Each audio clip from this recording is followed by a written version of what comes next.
ये बिल्कुल अक्षरशः समझिए, जो भी साधन कर रहे हैं गुप्त रखिए, उसे प्रकाशित मत कीजिए। सोने से लेकर शयन तक की दिनचर्या कभी अपनी किसी के सामने मत रखिए, गुप्त रखिए। बहुत लंबे समय तक आपका साधन भजन ठीक चलेगा। और यदि आपने अपनी साधना व्यक्त कर दी, दो चार लोग बैठे हैं, उनसे कि आप क्या समझते हो, मैं 1 बजे रात्रि को उठता हूं, ऐसा ऐसा करता हूं, ऐसा ऐसा कर, वो बंद हो जाएगा, उठना बंद हो जाएगा, वो दिनचर्या बंद हो जाएगी। स्पष्ट लिखा हुआ है। तो इसमें लिखा है कि दूसरों को बताने के समय हमारे चित्त में अहंकार होता है, अंतःकरण में अहंकार स्फुरित होता है। मैं इतने बजे करता हूं, मैं ये करता हूं, मैं करता हूं, इसके कारण उसकी साधना रुक जाती है। यदि उसे घुमा के वर्णन करें कि संतों ने कहा रात्रि के 1-2 बजे उठ जाना चाहिए, भजन साधन करना चाहिए, फिर ब्रह्म मुहूर्त में अमुक अमुक ऐसा साधना करना चाहिए, संतों ने कहा है। अपनी डायरेक्ट बात ना बतावे कि हमारी साधना क्या है। सदैव अपनी साधना को गुप्त रखे, भगवत चर्चा करे, संतों की बातें बताए। अपनी बात बतानी है तो किसी साधक ने ऐसा अनुभव किया, ऐसी बात बतावे। कभी अपने को उसमें सम्मिलित न कर ले कि मैं अपना अनुभव बताता हूं कि ऐसी ऐसी दिनचर्या मेरी 10 वर्ष से चल रही। तो आप लिख लो, अगर 10 दिन के अंदर न रुक जाए तो हमें बता देना। चाहे जितनी हिम्मत कर लो, 10 दिन के अंदर रुक जाएगी, हम कह रहे, गारंटी। आप अपनी संपूर्ण साधना को किसी से बता दो, अगर 10 दिन के अंदर वो साधना न रुक जाए तो हमें बता देना। कभी भी किसी भी स्थिति में अपना रहस्य नहीं खोलना चाहिए साधना का, कि हम क्या साधना करते हैं, कितनी करते हैं, क्या करते हैं। कुछ अगर अनुभव के साधकों का मंगल हो तो उसे अन्य संतों के या साधकों के शब्दों में बोल दे, अपने डायरेक्ट ना खोले कि ये मेरी दिनचर्या है, ये मेरी साधना है। बताते समय भाव तो आ ही जाता है कि मेरा साधन अच्छा चल रहा है, तो इस मनोवृत्ति से कैसे बचे।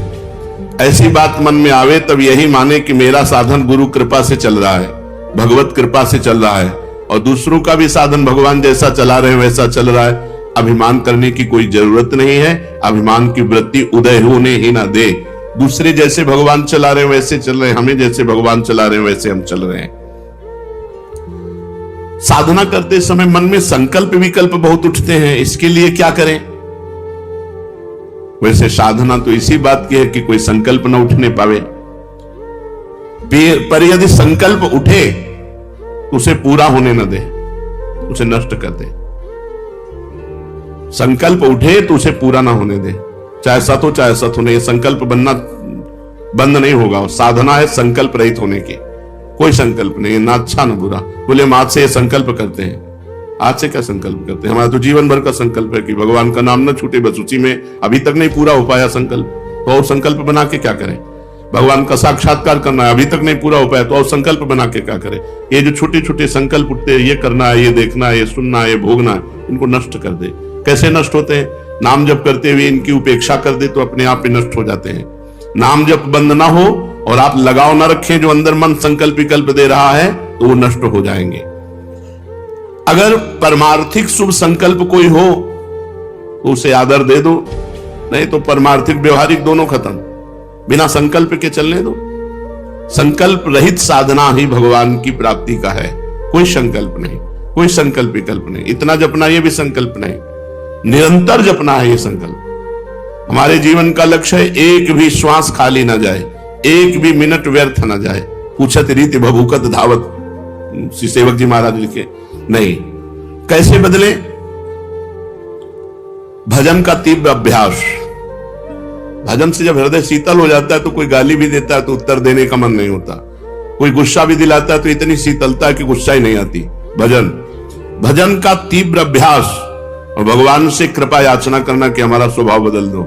सेवक जी कह रहे हैं, या जो पर्यो मोहि सहज स्वभाव, से हरिवंश नाम रस चाओ, नाव सुदृढ़ भव तरन को।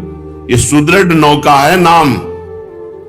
भवसागर से तरने के लिए सुदृढ़ नौका नाम है, और मेरा स्वभाव पड़ गया है निरंतर हरिवंश नाम का रटने का। यह जो पर्यो मोहि सहज स्वभाव, श्रुतौ राधिका कीर्तिरंता स्वभावे। हमारी श्रवणेंद्री का स्वभाव बन गया ऐसी किशोरी जी की चर्चा सुनना। जबान का स्वभाव बन गया है राधा राधा रटना। हमारा स्वभाव तभी बदलेगा जब हम तीव्रता पूर्वक भजन में लगेंगे। 1 महीने में 1 बार गुस्सा होने पर 1 महीने के भजन का फल ढक जाता है। 12 बार गुस्सा हो गए तो साल भर में तुम्हारे पर रह क्या गए। थोड़े से गुस्सा हो जाने पर 1 महीने का भजन का फल ढक जाता है। ये संत जन बावरे थोड़ी कि मारो तो भी गुस्सा नहीं होते, शांत रहते हैं। तो बोले जो मारने वाला है फिर अगर उसको प्रतिकूलता नहीं दी जाएगी तो और बढ़ जाएगा। नहीं, उमा क्षमा साप होते भारी, अपने कर्म जाए अपकारी। जो तुम्हारा अपकार कर रहा है उसे क्षमा कर दो, तुम्हारी क्षमा उसके लिए सांप से भी बढ़कर जाकर दंड देने वाली बन जाएगी। तुम्हारा भजन तो बढ़िया बच गया और उसको दंड सांप से भी अधिक मिल जाएगा। उमा क्षमा साप होते भारी, अपने कर्म जाए अपकारी। छोड़ो उसको, शांत रहो। कोई बात करे तो बहुत नम्र और मृदु बात करो और सावधानी पूर्वक जीवन व्यतीत करो। ऐसे किसी स्त्री पुरुष से बात ही न करो जिससे कोई संबंध नहीं है। व्यर्थ में नेत्रों को बहुत संभाल के, वाणी को बहुत संभाल के रास्ते चलते, श्री हरिवंश, जिधर वो श्री हरिवंश आया उधर से मुंह फेरो और फिर बोलो श्री हरिवंश और चल दो। साधु का स्वभाव ऐसा नहीं होता। ऐसे करोगे फंस जाओगे, ऐसे करोगे फंस जाओगे। बिल्कुल नहीं फंसना। कोई श्री हरिवंश नाम के सहारे, राधा नाम के सहारे आपसे नेत्र मिलाना चाहता है, आपसे बातचीत करना चाहता है, बिल्कुल नहीं है श्री। और अगर स्त्री शरीर में है तो बोलना ही नहीं है। कोई पुरुष आपसे कह रहा है भाई जी श्री हरिवंश, बोलना ही नहीं। वो भले माने कि गुस्सा है क्या, पागल है क्या, सुनाई नहीं देता क्या, यही माने तो अच्छा है। ज्यादा अपने को प्रवीण संत न समझ ले, नहीं तो फंसने में देर नहीं लगती। माया फौरन फंसा लेती है, चित्त वृत्ति आकर्षित हो जाती है। इसलिए अपना स्वभाव बदले। भजन का फल है स्वभाव का बदलना। पूरी चेष्टा करता हूं साधना में, परिस्थिति में सुधार संतोषजनक नहीं आ रही, बड़ी निराशा छा रही है। जो साधक भगवान की कृपा का आश्रय लेकर साधना करता है, साधना में संलग्न है, प्रमाद नहीं करता, और ये स्थिति है कि संतोष नहीं हो रहा है, बढ़िया बात है। भगवान की कृपा का भरोसा करके साधना में कोई कमी नहीं पर संतोष नहीं हो रहा, ये बढ़िया बात है। संतोष होना बहुत हानिकारक है साधना में। साधना में असंतोष बढ़िया है। कभी संतोष नहीं, और भजन और भजन और साधन। संतोष हो गया तो मन कहेगा नियम तो पूरा ही हो गया, थोड़ी देर मनोरंजन कर लेते हैं। संतोष नहीं होना चाहिए, पर भगवान की कृपा का आश्रय और सच्चाई से साधना में लगन पूर्वक लगना। अमर पद की प्राप्ति का उपाय क्या है? उस मायातीत, कालातीत, अकाल पुरुष की प्राप्ति का उपाय क्या है? चिंतन। अनन्य चिंतयन्तो माम। भगवान ने कहा अनन्य चेता सततम यो माम स्मृति नित्यशः तस्याहम सुलभा पार्थ। मैं उसके लिए सुलभ हो जाता हूं जो निरंतर मेरा चिंतन करता है। नाम का चिंतन, रूप का चिंतन, गुण का चिंतन, बस चिंतन चलना चाहिए। चिंतन, भगवत चिंतन से अमर पद की प्राप्ति होती है। जब युद्ध जैसे कार्य में भी भगवत चिंतन हो सकता है तो हर कार्य में भगवत चिंतन हो सकता है। माम अनुस्मर युद्ध च। जब युद्ध जैसे कार्य में भगवान का स्मरण हो सकता है तो कोई भी कार्य ऐसा नहीं जिसको करते हुए हम भगवत स्मरण ना कर सके। निरंतर भगवत स्मरण ही अमर पद, भगवत प्राप्ति, परम पद के उपाय हैं। अगर भगवत चिंतन में अंतर पड़ रहा है तो उतना ही अंतर पड़ रहा है अमर पद में। क्या साधना में वेश धारण करना आवश्यक है? ये वेश आचार्य परंपरा से होता है। ये जरूरी नहीं कि वेश धारण करे तभी परम पद मिलेगा, और ये जरूरी नहीं कि वेश धारण कर लिया तो परम पद मिलेगा। अगर वेश धारण करके भजन नहीं हो रहा, मनमाने आचरण हो रहे हैं तो नरक मिलेगा। और वेश धारण नहीं किए, बहुत सही साधना कर रहा तो उसे भगवत प्राप्ति होगी। वेश का विशेष महत्व नहीं है, महत्व भजन का है। भीतर अगर आपके भजन चल रहा है, बाहरी वेश कैसा भी हो तो आपको भगवत प्राप्ति होगी। बाहरी वेश साधु का, भीतर संसार का चिंतन, मान प्रतिष्ठा, रुपया पैसा, तो फिर भगवत प्राप्ति नहीं, नरक की प्राप्ति होगी। वेश आचार्य परंपरा से है। अगर वेश है और उद्देश्य है तो सोने पे सुगंध है, फिर क्या कहना है। मम भक्ति युक्तो भुवनम पुना, तो तीनों लोगों को पावन करने वाला है। लेकिन केवल वेश है, उद्देश्य भगवत प्राप्ति नहीं, भजन नहीं, इधर उधर भंडारा खाते डोलना, रुपया पैसा समेटना, मान प्रतिष्ठा, ये लोक व्यवहार, हंसी मजाक, तो संसारिक जीवन व्यतीत करने से कोई वेश थोड़ी भगवत प्राप्ति करा देगा। इसलिए वेश का विशेष महत्व नहीं है, भजन का विशेष महत्व है, उद्देश्य का विशेष महत्व है। वेश रखकर तो विशेष सावधान रहना चाहिए कि भगवान ने इतनी कृपा की, मुझे विरक्त वेश दे दिया, अब मेरे से गलती न हो, अब मैं भगवत प्राप्ति इसी जन्म में कर लूं। सोते हुए जब कैसे होता है? जब कहा जाता है 24 घंटे जप करो, तो सोने में तो 6 घंटे जाते हैं, तो 6 घंटे तो जप नहीं होता। नहीं, जब हम निद्रा में जा रहे हो और भजन करते हुए सो गए, तो हमारा जितना सोने में समय जाएगा वो सब भजन माना जाएगा। जैसे मरते समय नाम लिया तो पूरे जीवन क्या किया है परिणाम नहीं देखा जाएगा, आपको भगवत प्राप्ति होगी। ऐसे सोते समय नाम जप करते हुए सो गए तो 6 घंटे, 7 घंटे, 5 घंटे, 4 घंटे जो सोए वो भजन का फल मिलेगा। इसलिए सोते समय बहुत होश में होना चाहिए। सब बातें हटा करके नाम में एकदम डूबते हुए फिर नींद में चले गए।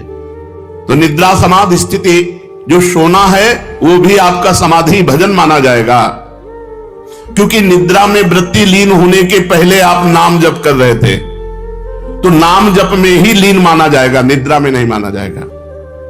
निद्रा के ठीक पूर्व एक क्षण पहले तक नाम जप चल रहा है और फिर सो जाइए, तो आप देखिए जगते समय वही नाम जप चलता मिलेगा, तो बीच में आपका भजन ही माना जाएगा।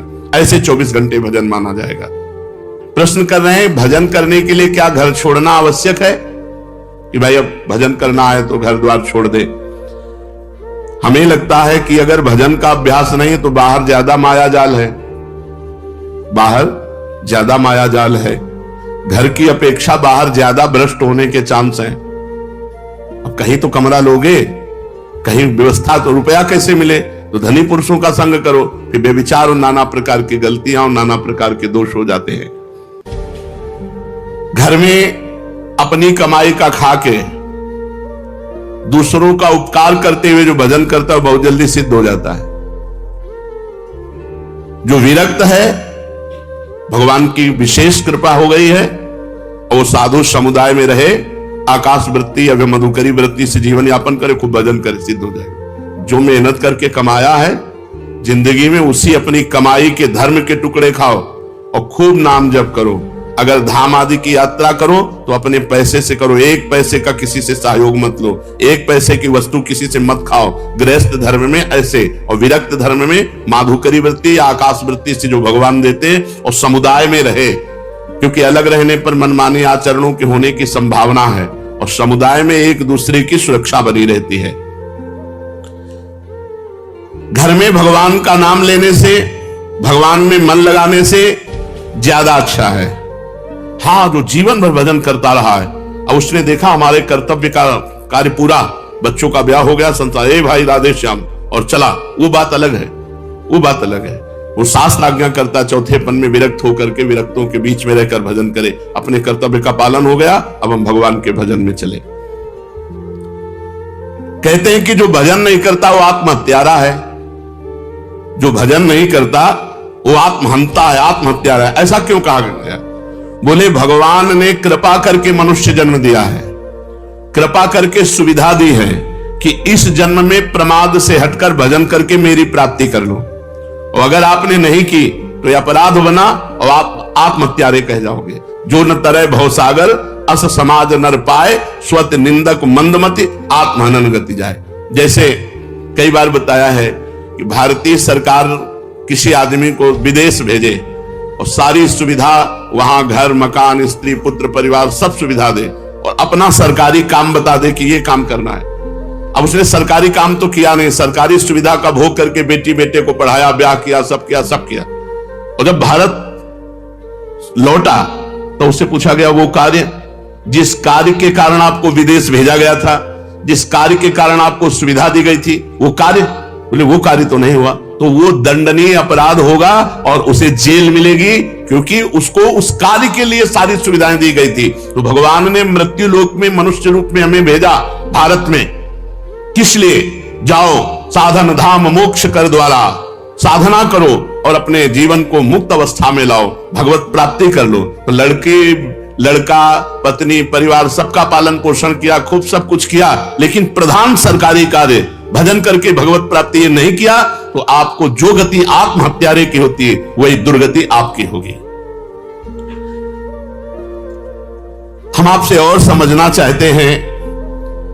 कुछ ऐसा कहा जाता है कि अगर राम के साथ सीता की उपासना न करे और कृष्ण के साथ राधाजू की उपासना न करे तो नरकगामी होते हैं, ऐसा सुना है? नहीं, शास्त्रों में जो वर्णन है उसको समझना है।